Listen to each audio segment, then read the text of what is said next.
तो दोस्तों आज इस वीडियो में खान सर के पॉलिटी के क्लास नंबर 2 को समराइज करेंगे जो कि है अनुसूची। तो कल मैं आपको पढ़ा चुका था 12 अनुसूचियां, तो उनसे रिलेटेड कुछ तथ्य हम लोग जानेंगे। जैसा कि अनुसूची नंबर 2 में आपको पता है कि वेतन का प्रावधान है, तो आज सभी लोगों का वेतन जानेंगे, किसका कितना वेतन है। वेतन में सबसे अधिक होता है राष्ट्रपति का, क्योंकि यह भारत का सबसे सर्वोच्च व्यक्ति या प्रथम व्यक्ति होता है, इसलिए सबसे अधिक वेतन होता है राष्ट्रपति का, जो कि है 5 लाख।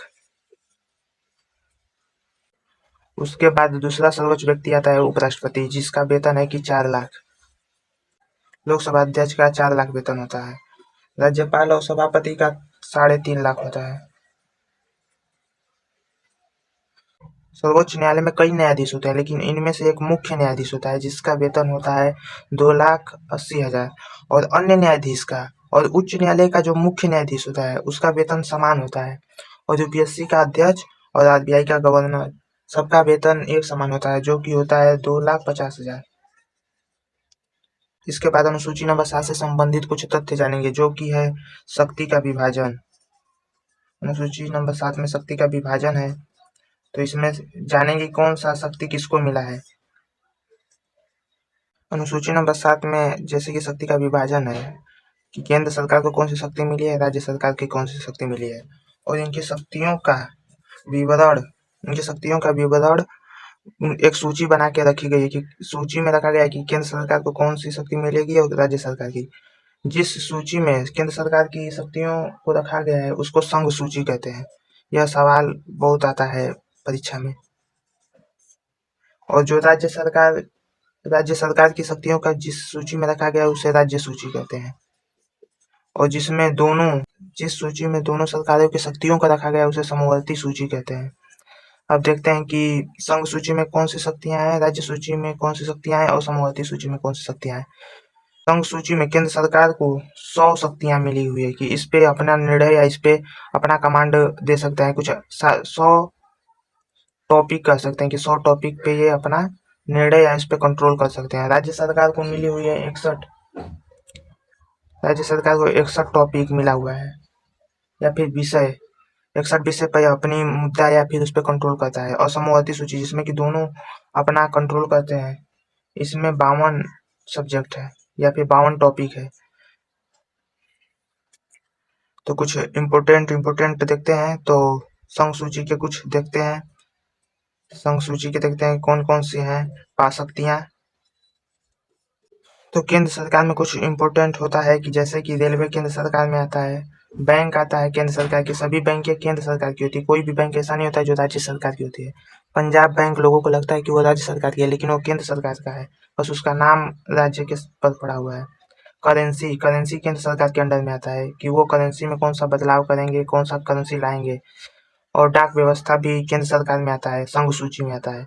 सेना, भारतीय सेना, थल, वायु, जल सेना सभी केंद्र सरकार में आते हैं। वायु परिवहन, एयरपोर्ट और सभी एरोप्लेन सब केंद्र सरकार उस पर नियम बनाएंगी। जनगणना भी केंद्र सरकार के अंडर में आता है। और भी हैं लेकिन यह कुछ ज्यादा इम्पोर्टेंट है, इसको पूछता है सबके। वही देखते हैं राज्य सरकार में, जो राज्य सूची में कौन कौन से इम्पोर्टेंट है। तो राज्य सरकार में ज्यादातर पूछा जाता है कि पुलिस राज्य सरकार की होती है, केंद्र सरकार की पुलिस नहीं होती है। हर राज्य सरकार की पुलिसों का अलग अलग वेतन होता है तथा कंट्रोल अलग अलग होता है। जेल भी राज्य सरकार के अंडर में आता है। पंचायत किसी भी ग्राम में क्या कर उसमें सुंदरीकरण करना है, नाली, नहर और रास्ते, गांव के रास्ते सब राज्य सरकार के राज्य सूची में आता है। शराब देखेंगे कि हर स्टेट में अलग अलग होता है शराब की दामें, कुछ स्टेट में तो बैन भी कर देते हैं, तो वो राज्य सरकार अपने हिसाब से शराब को देखती है। तीर्थ यात्रा भी राज्य सरकार के अंडर में आती है। और समवर्ती सूची में देखेंगे कौन कौन से मुख्य चीजें आती हैं। समवर्ती सूची में कुछ इम्पोर्टेंट है परिवार नियोजन, इसमें नियम दोनों सरकारें मिलकर बनाती हैं। नौकरी भी दोनों सरकारें मिलकर बनाती है। केंद्र सरकार की अलग से नौकरी आती है और राज्य सरकार की अलग से नौकरी आती है। और पर्यावरण भी दोनों सरकार को मिलकर उस पर नियम बनाना होता है। जिस स्टेट में वो जंगल है वो केंद्र सरकार भी उसको बचाएगी और राज्य सरकार भी बचाएगी। बिजली भी दोनों के अंडर में आता है, एक बिजली विभाग राज्य सरकार की होती है, एक बिजली विभाग केंद्र सरकार की होती है। अगर आपकी स्टेट की पुलिस काम नहीं सही कर पा रही है तो वो उसका जिम्मेदार राज्य सरकार है। लेकिन जैसा कि आपको पता है कि संघ सूची में 100 शक्तियां हैं और राज्य सूची में 61 शक्तियां हैं और समवर्ती सूची में 52 शक्तियां हैं। लेकिन पहले ऐसा इतना शक्ति नहीं था। पहले राज्य सूची में 66 शक्ति थी 66 शक्ति थी, लेकिन इसमें से 5 शक्तियां घटा दिया गया तो 61 शक्तियां बची राज्य सरकार के राज्य सूची में। और इस 5 शक्तियों को समवर्ती में जोड़ दिया गया है, जो कि पहले समवर्ती सूची में 47 शक्तियां थी, लेकिन इसका 5 घटा के इसमें जोड़ दिया गया, जो कि 52 हो गया। इस संशोधन को सबसे बड़ा संशोधन माना गया है, जिसे लघु संविधान भी कहते हैं। लघु संविधान इस संशोधन को लघु संविधान भी कहते हैं।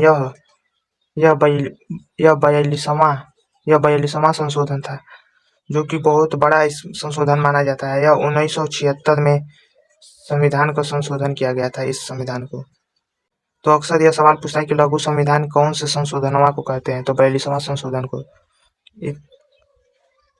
दूसरे चैप्टर में खान सर ने बस इतना ही पढ़ाया है।